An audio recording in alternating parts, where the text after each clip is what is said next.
रामकृष्ण हरी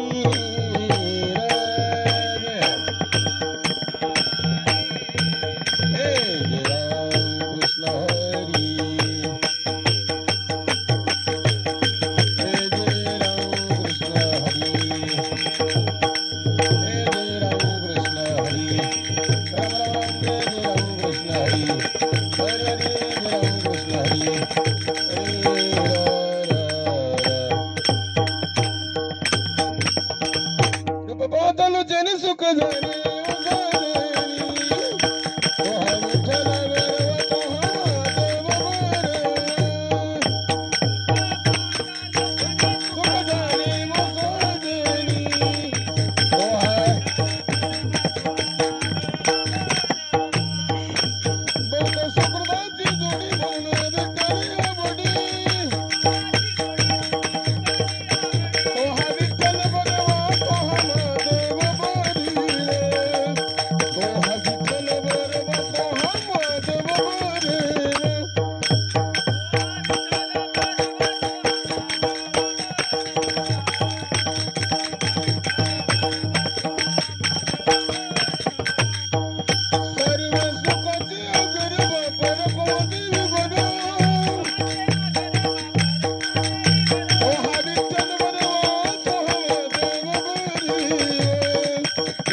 ते आपणा पाशी न्यावे मागे पुढे उभा राही संभाळीत आली आघात निवारावे योगक्षम त्याची जाण धडभारी वाट दावी करी धरून या तुका म्हणे नाही विश्वास ज्या मनी पाहावे पुराणी विचारुनी पांडुरंग करू प्रथम मन पांडुरंग करू प्रथम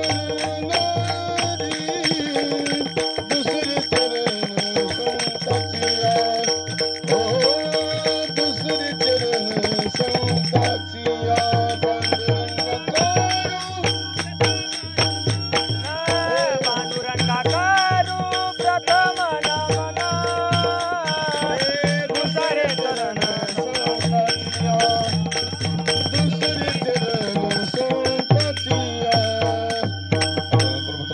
संतांच्या त्यांच्या क्रोधाने गतीचा विस्तार बाबाची सद्गुरुदास ओम नमोज्ञानेश्वरा कोण गद्दा तुमचा अनुग्रह पावन झालो चराचरी नमोज्ञानेश्वरा निवृत्ती उद्धारा सोपान देवा मुक्तबाई नमोद श्री त्रिभुवन पावन दत्तत्रय जननी देवाची प्रसूत प्राप्त प्रसंगी आजचे चिंतन विषय करता घेतलेला अभंग महाराष्ट्र भूषण हृदय सम्राट जगमान्य जगद्गुरु तुकोबाराय यांचा चार चरणाचा सगळ्यांच्या पाठातील तुमच्या आमच्या जीवनामध्ये कधीतरी असं घडतं, असं कुणीतरी कुणाला म्हटलं असतं माझं आणि आपलं, तरी कधी कधी घडतंय असं की आपण आपल्या जीवनामध्ये माझं कुणाला म्हणावं तर एका उदाहरण द्यायचं ठरलं तर भारत माझा देश आहे असं कधीतरी कधी काळी घडलेलं आहे. शाळेमध्ये मग शिक्षकानं विचारलं हा नकाशा कुणाचा आहे, बऱ्याच मुलांनी असं उत्तर दिलं की हा नकाशा भारताचा आहे. हा नकाशा कुणाचा आहे तर हा नकाशा इंडियाचा आहे. हा नकाशा कुणाचा आहे तर देशाचा आहे. पण कधी कधी असं बोलल्या जातं. पण एका शिक्षकानं एका मुलाला विचारावं, त्या मुलाचं नाव आहे लोकमान्य टिळक. अरे टिळक सांग रे हे नकाशा कुणाचा आहे. टिळक उठून येतात आणि सांगतात हे बाबा हा नकाशा कुणाचा नसून तो माझ्या देशाचा आहे. असंही घडतं. विठ्ठला विठ्ठला विठ्ठला. माझं म्हणण्यामध्ये एक जिव्हाळा आहे. उदाहरण द्यायचं ठरलं तर त्याला लक्ष्मण रामाला माझं म्हणायचा आणि भरत मी रामाचा असं म्हणायचं. मी रामाचा आणि राम माझा याच्यामध्ये सुद्धा फरक आहे. विठ्ठला विठ्ठला विठ्ठला. लक्ष्मण माझा आहे आणि मी रामाचा आहे. भरत मी रामाचा आहे म्हणून भरताला घरी, आणि मी रामाचा आहे म्हणून भरत घरी आहे. पण त्याला पुरावा आहे. माझा म्हणण्यामध्ये ताकद आहे. रामानं म्हणावं ए भरता घरी राय.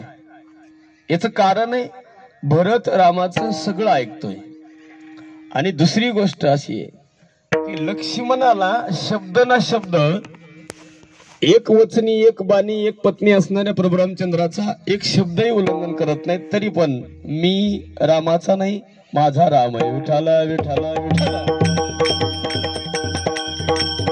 उदाहरण द्यायचं ठरलं तर भरत भेटीसाठी येतो आणि सांगतो मी इथंच थांबणार जाणार नाही. शेवटी राम पायातल्या पादुका देतात, तो घेऊन जा शासनावर ठेव.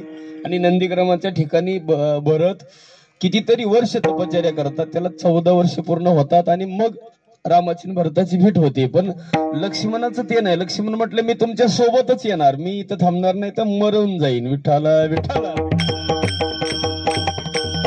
असं पहा माझ्या विठोबाचा कैसा प्रेम भाव. वारकऱ्याचा विठोबा आहे किंवा तुम्ही पहा माझा विठोबा आणि विठोबाचा मी, त्याला अजून एक पुरावा आहे. ज्ञानोबाचं उदाहरण आहे. साधकाचा माय बाप दर्शनी हरे ताप सर्वा घटी सुख रूप ज्ञानोबा माझा. संतांनी देवालाच माझं म्हटलं गेलं. विठ्ठला विठ्ठला विठ्ठला. याचा अर्थ असा प्रेमही कसं आहे पहा तुम्ही. आता संसारातलं प्रेम वेगळं आणि परमार्थातलं प्रेम वेगळं. परमार्थातल्या प्रेमाला पाझर आहे, संसारातल्या प्रेमाला पाझर नाही. कधीतरी ती विहीर आटणारी आहे. पण परमार्थातलं प्रेम अखंड अखंड तेवत राहणार आहे. त्या प्रेमाला धोकाच नाही. उदाहरण द्यायचं ठरलं तर संसारातलं प्रेम इतकं धोक्याच आहे. एक वाक्य आहे त्याला. एका राजाला इतकी जीवाच्या पुढे प्रेम करणारी राणी होती, इतकी आवडायची की त्याच्या सगळ्या वस्तू तो राणीला द्यायचं. काही असं माझ्याकडे संपत्ती आहे धन हे तुझं आहे. एके दिवशी राजाला एक चांगलं सुंदर फळ खायला दिलं एका साधून. ते फळ खा आणि तू अमर होशील असं सांगितलं. राजाला असं वाटलं हे फळ मी खाऊ आणि अमर हो तर मग माझी राणी जगणार आहे. आणि माझी राणी राहिली मी गेलो तर काय उपयोग आहे. त्याच्यापेक्षा हे फळ माझ्या राणीनं खाल्लं तर राणी जगल आणि मी मरल, मला समाधान वाटन. त्यानं ते फळ राणीला दिलं. राणीनं ते फळ घेतलं, सांगितलं महाराज कशासाठी दिलं. ते म्हणले बघ हे मला फळ अमर व्हायचं दिलेलं. जर मी खाऊन मी अमर झालो तू मेली तर मला त्रास होईल. याच्यापेक्षा हे फळ तू खा, तू जगली पाहिजे, मी मेलो तरी चालन. त्या राणीनं ते फळ घेतलं. राणीच्या डोक्यात विचार यायला पाहिजे होता हे फळ माझ्या प्रेमामुळे मला दिलेलं आहे. मग त्या राणीचं प्रेम त्या राजावर खरं नव्हतं. त्यानं ते फळ त्या राणीनं ते फळ घोड्याच्या खरारा करणारला दिलं. त्या खरारा करणाऱ्यानं ते फळ घेतलं, विचार केला मी अमर होऊ खाऊन आणि उद्या भांडे घासणारी बाई मिली तर माझं कसं व्हायचं. म्हणून ते फळ त्यानं भांडे घासणाऱ्या बाईला दिलं. त्या भांडे घासणाऱ्या बाईनं विचार केला हे फळ मी खाऊन अमर हो का आयुष्यभर भांडेच घासू. त्याच्यापेक्षा हे फळ जर माझ्या राजाने खाल्लं तर माझा राजा तरी अमर होईल. म्हणून त्या भांडे घासणाऱ्या बाईनं हे फळ राजाकडे आणून दिलं. राजालाच कळ नाही कोणत्या बायपासनं फळ कुंकड गेले. हे संसारातलं प्रेम आहे. आणि जे प्रेम आहे माझ्या विठोबाचा कैसा प्रेम भाव, परमार्थातलं प्रेम वेगळं आणि संसारातलं प्रेम वेगळं. म्हणून तुमच्या आमच्या जीवनामध्ये जे उपक्रम चालू केला विठोबा ग्रुपनं, त्या विठोबा ग्रुपचे केलावे तेवढे धन्यवाद आहेत. या कोरोनाच्या काळामध्ये सुद्धा कीर्तन समोरासमोर ऐकता येत नाहीत, म्हणून ते कीर्तन अशा पद्धतीनं समाजाला प्रबोधन करायचं म्हणून ज्या विठोबा ग्रुपनं हे कार्यक्रम ठेवला त्या विठोबा ग्रुपचे धन्यवाद. इथून पुढे प्रेम कळलं असेल तर एका वाक्यात आहे, कोरोनाच्या काळात सगळ्यांचं प्रेम एकमेकाला कळलं, त्याला पुरावा आहे. माणसापासून माणूस दूर गेला आणि माणसाला माणसाचीच भीती वाटायला लागली. याच्यापेक्षा दुसरं कोणतं प्रेम आहे? याला दोन्ही कारण आहेत. एक, सगळ्यांचे कर्म सगळ्याला भोगावं लागत होते, पण वारकऱ्याचं कर्म वारकरी चुकीत होता.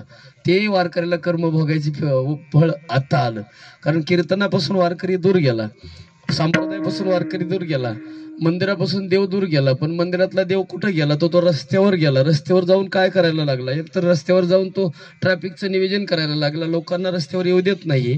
दुसरा एक देव आहे, तो डॉक्टरच्या रूपानं पेशंटची तपासणी करतोय. तिसरा एक देव आहे, मिलिटरीच्या रूपानं सीमेवर लढतोय. असे देव आहेत. म्हणून माझ्या विठोबाचा कैसा प्रेम भाव आपणची देव होय गुरु. धन्यवाद.